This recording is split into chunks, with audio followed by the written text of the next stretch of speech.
Hi అందరి ముందుగా నమస్తే. నేను మీ మాటగారి మహంకాళి.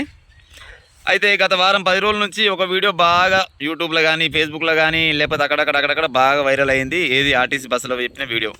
ఆ వీడియో చేయడానికి కారణం నేనే, చేసింది నేనే, చెప్పింది నేనే, మాట్లాడింది నేనే. దరిద్రం ఏంటంటే నా వాయిస్ అయితే ఉంది కానీ నన్ను కట్ చేసిరల్లా. ఎందుకంటే ఇక అది మరి ఆ ఛానల్లో వాళ్ళకి కిరీటం పెట్టుకొని తిరుగుతారేమో, ఆ కిరీటం వచ్చి కింద పడదు అనుకోరేమో కానీ నా పేరుని కట్ చేసి పెట్టారు. సరే ఏదైతే ఉంది మొత్తానికి చేరాల్సిన చూడు చేరింది.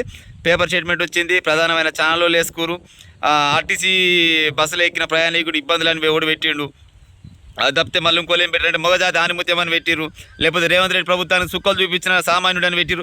వాళ్ళకి నచ్చినట్టు పెట్టిరు. ఆ సుక్కలు చూపించినా చూపించలేదు అనేది ఆ వీడియోలో అర్థమైంది ఉంటుంది దాదాపు. కానీ ఇప్పుడు ఆ వీడియో కారణంగా నేను అనుకుంటున్నాను. నేనైతే దానికి స్పందించి ఏం చేసిరంటే ఆర్టీసీల బస్సులో కూడా మగవాళ్ళ కోసం సీట్లు కేటాయిస్తాం, సపరేట్గా పురుషులకు మాత్రమే అని రాస్తాం అని నిర్ణయం తీసుకుని తెలిసింది.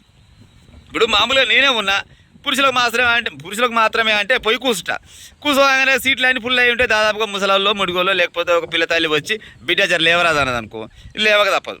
ఇప్పుడు ఎంత ఉన్నా కానీ ఇప్పుడు నా సీట్ నాకైనా కానీ కొద్దిగా ఆలోచించాలి కదా. అయ్యో ఆడ మనిషి వచ్చిందని లేవాల్సి వస్తుంది.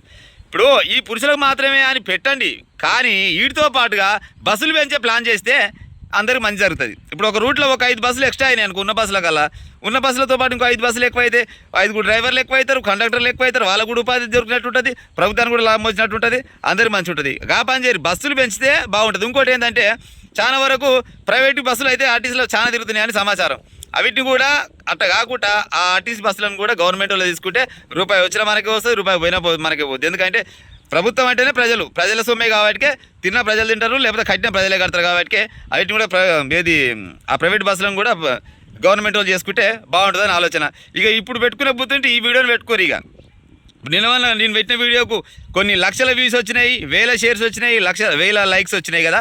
ఇది కూడా పెట్టుకోరు. మీ ఛానల్లో ఎంతమంది మొన్న పెట్టిరో ఇది కూడా పెట్టి ఇది కూడా వైరల్ చేయించి ఉపాయం చేయండి. మీ ఇష్టం చేయరు, లేకపోతే నష్టం లేదు. కానీ దాదాపుగా నా వీడియో చూసే వాళ్ళు చాలా మంది ఉన్నారు, వాళ్ళు చూస్తారు. బస్సులు పెంచే ఉపాయం చేస్తే ప్రజలకు మంచి జరుగుతుంది.